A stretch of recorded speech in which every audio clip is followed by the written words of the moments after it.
Assalamualaikum warahmatullahi wabarakatuh. Alhamdulillahirabbil alamin. Wassalatu wassalamu ala israfil anbiya'i wal mursalin wa ala alihi washabihi ajmain, amma ba'du. Kali ini saya akan menyampaikan informasi dari DKM Babi Salam tentang kajian Islam tematik dengan bahasan hakikat harta dalam Islam yang disampaikan oleh Ustadz Indra Ambia. Untuk selanjutnya silahkan ikuti video saya sampai tuntas. Terima kasih. Assalamualaikum warahmatullahi wabarakatuh. Alhamdulillahirabbil alamin. Wassalatu wassalamu ala asrafil anbiya'i wal mursalin wa ala alihi wa ashabihi wa man tabi'ahu bi ihsanin ila yaumiddin. Asyhadu an la ilaha illallah wahdahu la syarika lah wa asyhadu anna Muhammadan abduhu wa rasuluh alladzi la nabiyya ba'da, amma ba'du. Allahumma shalli ala Muhammad wa ala alihi wa ashabihi wa man tabi'ahu bi ihsanin ila yaumiddin. Alhamdulillah, segala puji hanya milik Allah. Dengan izin Allah, pada kesempatan malam hari ini Allah mudahkan langkah kaki kita untuk bisa berkumpul di Masjid Babus Salam, dan kita berharap kepada Allah mudah-mudahan berkumpulnya kita pada malam hari ini menjadi amal soleh bagi kita semua. Dan Bapak Ibu hadirin rahimakumullah, begitu banyak motivasi dari Nabi SAW terkait dengan hadir di majelis ini. Sudah disampaikan bahwa salah satu cara supaya Allah mudahkan kita jalan menuju surga yaitu hadir di majelis ini. Baik, Bapak Ibu hadirin yang warahmatullah, tema yang diberikan kepada saya oleh panitia yaitu konsep harta dalam Islam. Harta dalam kita akan mulai, Bapak Ibu sekalian. Pertama, apa yang dimaksud dengan harta? Dalam bahasa Arab, harta itu sering disebut dengan mal. Makanya ada istilah al-malu wal istilah dalam ayat Al-Quran, al-malu wal banuna. Ya, al-mal harta. Ya, ada juga sebutan istilah zakat mal, yaitu zakat harta. Kenapa harta disebut dengan mal? Karena dalam bahasa Arab, mala yamilu, ya, mal itu sesuatu yang cenderung, condong. Jadi kenapa harta disebut dengan mal? Karena biasanya manusia condong kepada harta. Ya, acungkan tangan yang tidak suka harta. Ada? Tidak ada. Ya. Semua juga pengen harta. Ya, iya. Kalau Bapak Ibu kita senang harta, suka harta, boleh tidak? Boleh, silahkan. Ya, tidak dilarang. Bapak punya mobilnya mobil mewah yang harganya 3M, ya, misalkan, boleh tidak? Boleh, silahkan. Ya, silahkan, tidak dilarang. Islam tidak pernah melarang hambanya untuk memiliki mal, untuk memiliki harta. Ya, baik. Nah, jadi setiap manusia cenderung punya kecenderungan, punya kecondongan kepada mal tadi, kepada harta. Nah, kalau saya baca dalam Kamus Besar Bahasa Indonesia, apa itu harta? Harta itu satu, bisa berupa barang, ya, uang dan sebagainya yang menjadi kekayaan. Maka itu disebut dengan harta, ya, barang. Misalkan Bapak punya kendaraan, itu disebut dengan harta. Ya. Ibu punya apa, Bu? Emas. Ibu masuk emas. Ya. Mas apa, Bu? Ya. Nah, jadi itu dinamakan dengan harta. Jadi harta itu bisa berupa bentuk barang. Kemudian yang kedua, ini saya baca dalam Kamus Besar Bahasa Indonesia, harta itu adalah kekayaan yang berwujud dan tidak berwujud, ya, dan yang memiliki nilai, maka itu dinamakan dengan harta, ya, jadi barang atau juga kekayaan. Seperti misalkan, ya kalau barang sesuatu yang tampak begitu ya. Nah, kalau kekayaan ini bisa terlihat atau juga memang tidak terlihat, tapi ada. Seperti misalkan ibu nyimpan uang di bank, ya, gitu. Ya, tidak terlihat uangnya, tapi itu kekayaan yang kita miliki. Ya. Nah, dalam konsep Islam, Bapak Ibu sekalian, yang pertama yang mesti kita pahami bahwa kepemilikan mutlak harta atau segala sesuatu yang ada di muka bumi itu milik siapa? Allah. Milik Allah. Nah, ini yang mesti kita pahami dalam pandangan Islam. Sebagaimana Allah jelaskan di surat Taha ayat 6. A'udzubillahi minasyaitonirrajim. Lahu ma fis samawati wa ma fil ardi wa ma bainahuma wa ma tahta tsara. Kepunyaannya lah, itu kepunyaan Allah lah, semua yang ada di langit dan yang ada di bumi, wa ma bainahuma, dan yang ada di antara langit dan bumi, wa ma tahta tsara, dan kepunyaan Allah lah apa yang ada di bawah tanah. Ya. Jadi apa yang ada di bumi, apa yang ada di langit, apa yang ada di antara bumi dan langit, apa yang ada di bawah tanah, itu semua milik Allah. Jadi Bapak Ibu hadirin yang rahimakumullah, apa yang kita miliki sesungguhnya, ya, yang kita miliki saat ini sesungguhnya ini semua adalah milik Allah. Jadi yang kita miliki apa, Bapak Ibu?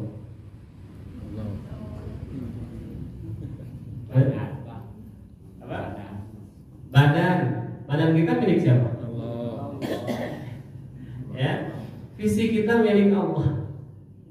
Lahu ma fis samawati wa ma fil ard. Semua yang ada di muka bumi ini milik Allah.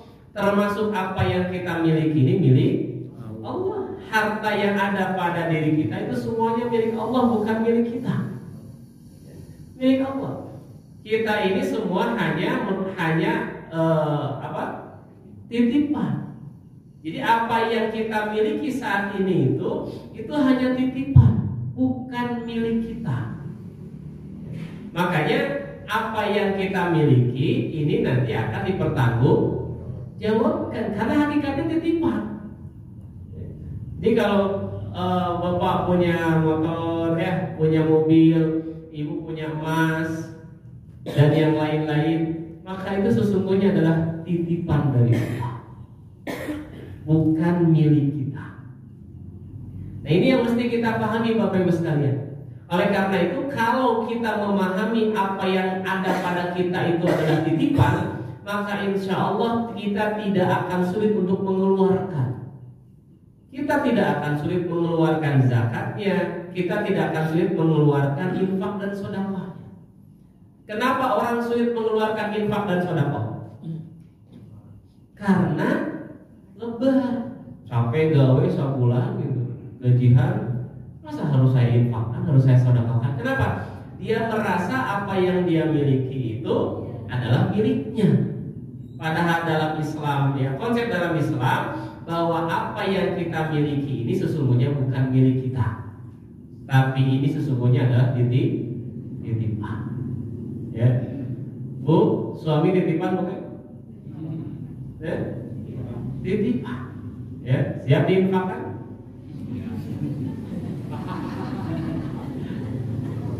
Ya. Makanya Bapak Ibu hadirin yang rahimakumullah, kalau berbicara infak di dalam Al-Quran itu ada 3 level. Ini jamaah Babu Salam masuk level yang mana nih? Ya, di dalam surat Al-Baqarah ketika orang bertanya tentang infak, yas'aluna kamadza yunfikun, mereka bertanya kepadamu tentang infak. Maka kata Nabi, Allah berfirman, hai Muhammad, katakanlah, kulil afwa. Ya, katakanlah, infakkanlah al-afwa. Apa itu al-afwa? Al-afwa itu sesuatu yang berlebih. Ya, ini levelnya level 3 nih. Jadi infak level 3 itu ketika kita menginfakkan sesuatu yang lebih dari diri kita atau sesuatu yang sudah tidak kita pakai. Contoh, ibu di rumah punya baju berapa setel, Bu? Kaitan tuh saking banyaknya. Ya. Sebut saja misalkan contoh ibu punya 30. Ya. 30. Dari 30 baju itu, mana baju yang sudah lama tidak dipakai? Ya. Kemudian mana baju yang ibu sudah kurang suka dengan baju itu? Kemudian diinfakkan. Nah, ini levelnya level 3. Ya. Jadi kita menginfakkan sesuatu yang sudah lama tidak kita pakai, yang sudah tidak kita sukai, kemudian kita infakkan. Itu levelnya level 3. Ya. Ini sesuatu yang berlebih.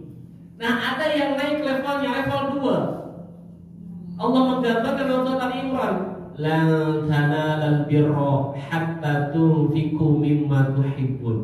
Kalian tidak akan memperoleh gelar al-birra, gelar kebaikan, sehingga kalian menginfakkan apa yang kalian cintai. Ya. Dari 30 baju, mana baju yang paling ibu suka? Kemudian ibu infakkan. Nah, itu levelnya level 2. Itu luar biasa. Jadi menginfakkannya, ya, apa yang kita masih suka gitu. Kalau laki-laki apa contohnya ya? Di sini ada penggemar goes, hobi goes, sepeda, ya. Nah, Bapak punya sepeda berapa, Pak? 3. Ya. Misalkan Bapak punya sepeda 3. Dari 3 sepeda ini mana yang paling Bapak sukai? Brompton. Apa, Pak? Yang Brompton, Pak. Brompton. Ya. Yang Brompton siap diinfakkan? Siap. Nah, itu sudah level 2 itu. Jadi menginfakkan sesuatu yang kita sukai. Ini Masya Allah luar biasa. Ya. Berat ya, teman-teman. Berat. Makanya kalau kita berbicara tentang kedermawanan, sosok Nabi SAW itu adalah sosok yang sangat dermawan. Ya, saya kira kita sebagai umat Rasulullah SAW, kita berusaha mencontoh Rasul walaupun kadang berat bagi kita. Berat. Bayangkan, Nabi sedang duduk pakai sorban. Ya, kemudian ada seorang sahabat bilang begini, ya Rasulullah, sorbanmu indah sekali. Apa yang Nabi lakukan, Pak? Nabi lepaskan sorbannya, Nabi kasihkan sorbannya. Ya, coba. Kalau ada orang yang bilang, ibu, kerudungnya menisai,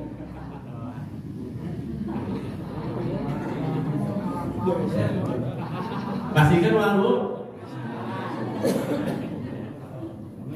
Berat gitu, ya. Gitu. Ya, kita masih berat. Nabi, kamu mau sorbannya? Nabi langsung kasih. Ya, ini Masya Allah luar biasa. Ya, gitu. Ada orang yang muji, Pak, mobilnya menisainya. Pastikan mau apa? Wah, saya dia Pak ya. Ini luar biasa. Contoh yang lain, bagaimana Nabi SAW beliau meminta kepada seorang sahabat cimpang mencitkan domba. Jadi Nabi punya kambing, kemudian dipencit kambingnya. Ya, apa kata Nabi? Dagingnya bagi ke tetangga. Ya, jadi dagingnya tolong bagikan ke tetangga. Kemudian Nabi hanya dapat kebagian 1 pisin daging. Dan itu daging kesukaan Nabi. Ya, disimpan aja ke rumah Nabi. Sisanya dagingnya dibagikan ke tetangga. Tiba-tiba kemudian ada tetangga datang kepada Nabi. Ya Rasulullah, yang lain kebagian daging abdi mah henteu. Lamun posisi kita seperti itu Bapak Ibu, kira-kira urang daging yang tinggal sapisin gitu. Kasihkeun moal.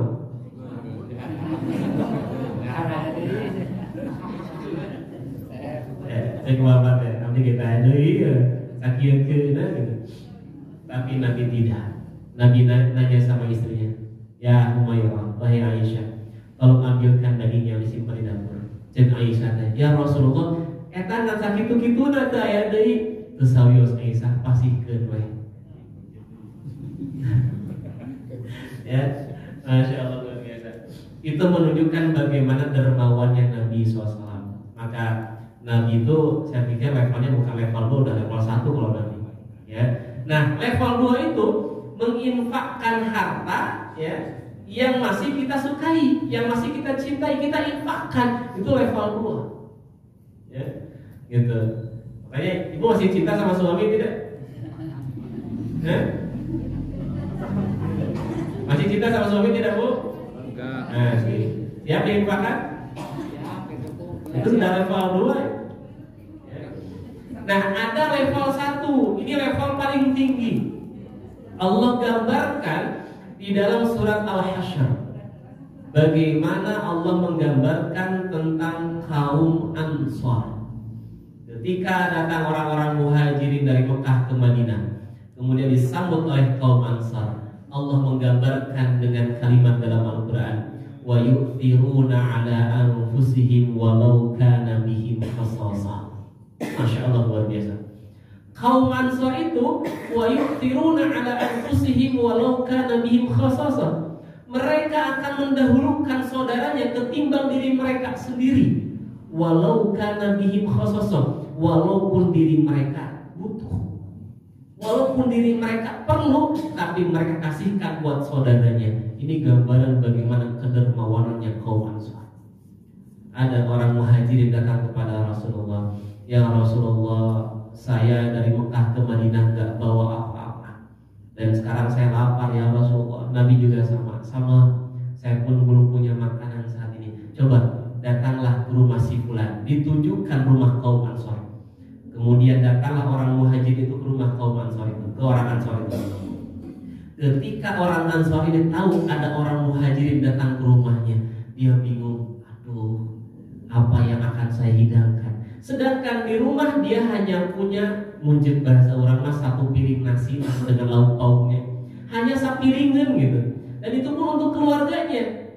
Tapi ketika dia tahu bahwa yang datang orang muhajirin, apa yang dia lakukan? Dia bilang sama istrinya, "Bu, tolong matikan lampu." Disuruh masuklah orang muhajirin itu, kemudian disuruh silahkan makan. Kenapa dimatikan lampunya? Supaya orang muhajir itu menganggap bahwa dirinya pun sedang makan, padahal dia tidak sedang makan, hanya untuk menemani saudaranya kaum muhajirin. Sampai seperti itu Bapak Ibu sekalian. Ya, jadi level yang pertama itu Allah gambarkan tentang kaum Ansar. Mereka mendahulukan saudaranya walaupun diri mereka butuh. Ya, nah itu kaitan dengan infak. Ya, Bapak Ibu kira-kira di level yang mana? Level 3, level 2, atau level 1? 3. Ya, kalaupun level 3 masih lumayan. Ya, masih lumayan. Daripada tidak level 3. Kabayang namun level 3 level mana? 4. Ya, gitu. Makanya hati-hati Bapak Ibu kaitan dengan harta itu. Kalau harta yang kita miliki, kita merasa bahwa ini adalah milik kita, maka itulah penyebab kita susah mengeluarkan harta. Ya, kenapa? Karena sudah merasa jadi milik kita. Ya, makanya kalau kata Agim gitu ya, kalau kita berbicara tentang harta itu, belajarlah kepada tukang parkir. Coba lihat, merasa memiliki, ketika mobilnya diambil oleh yang punyanya, dilarang ke tukang parkir kan? Dilarang, antepkeun gitu ya. Kenapa? Karena dia tidak pernah merasa memiliki, ya, gitu. Nah, bagaimana kita berusaha apa yang kita miliki ini hanya sebuah amanah titipan dari Allah Subhanahu wa taala.